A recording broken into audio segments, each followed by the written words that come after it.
Vamos pensar um pouco sobre a grande, sei lá, a grande contradição do nosso tempo. A gente tem smartphone no bolso, tem foguete indo para o espaço, e ao mesmo tempo a gente liga a TV e vê conflitos que parecem ter saído, assim, de séculos atrás. Essa análise de hoje ela parte de uma pergunta bem simples, mas muito, muito profunda, que um jovem fez observando o mundo. E aí que a coisa pega, não é? Essa é a grande questão.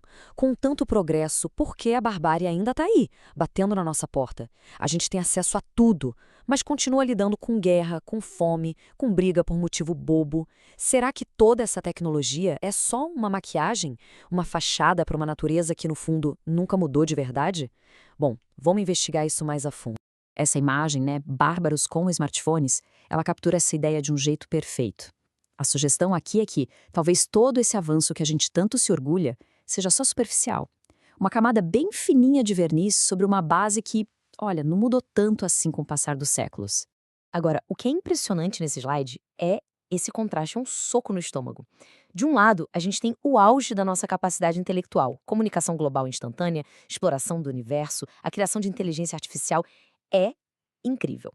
E do outro lado, as nossas falhas mais antigas, mais primitivas. Como é que essas duas realidades conseguem existir ao mesmo tempo, de forma tão intensa? A fonte que a gente está analisando hoje oferece um diagnóstico bem interessante para esse dilema todo. A ideia não é que a civilização falhou. Não é isso. A ideia é que ela está, na verdade, incompleta. Pensa nela como se fosse um software, um aplicativo que ainda está em fase de teste, sabe? Uma versão beta. Essa analogia é muito boa. Um programa em versão beta tem funções incríveis, mas também está cheio de bugs. Ele trava, pode dar uns problemas bem inesperados.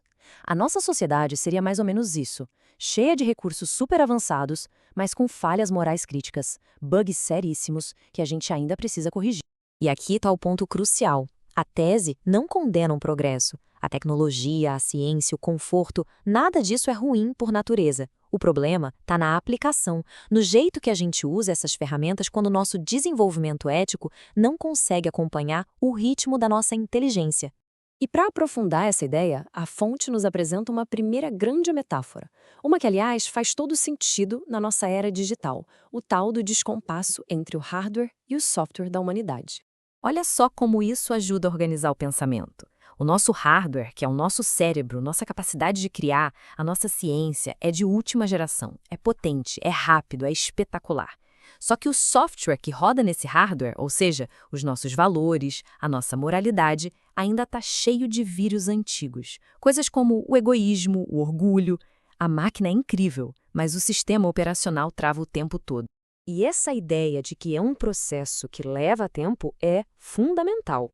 Não é que seja um erro de projeto, entende? É uma questão de amadurecimento natural.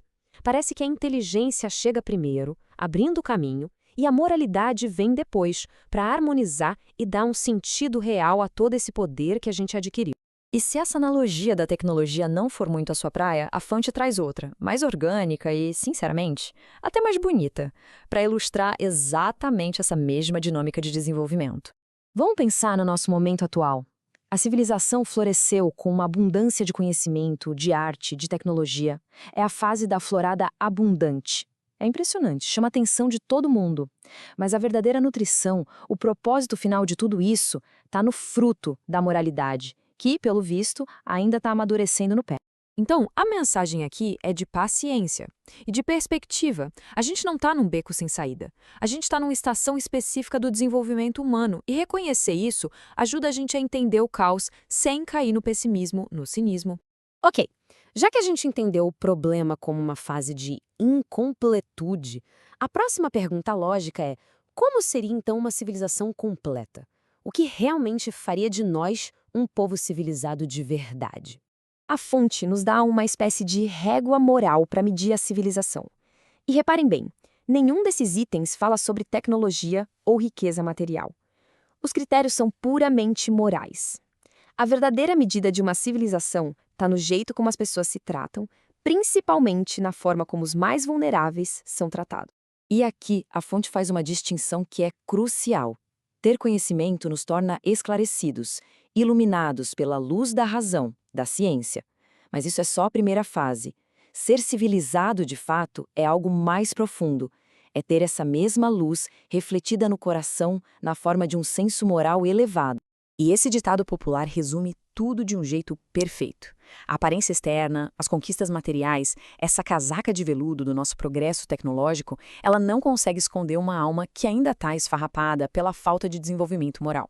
No fim das contas, essa análise toda traz o desafio de uma escala global para uma escala bem pessoal. A grande tarefa da nossa era não é só criar mais tecnologia, mas sim que cada um de nós trabalhe para atualizar o seu próprio sistema operacional interno, para que a bondade, a empatia e a justiça possam rodar tão bem quanto os nossos aplicativos mais modernos.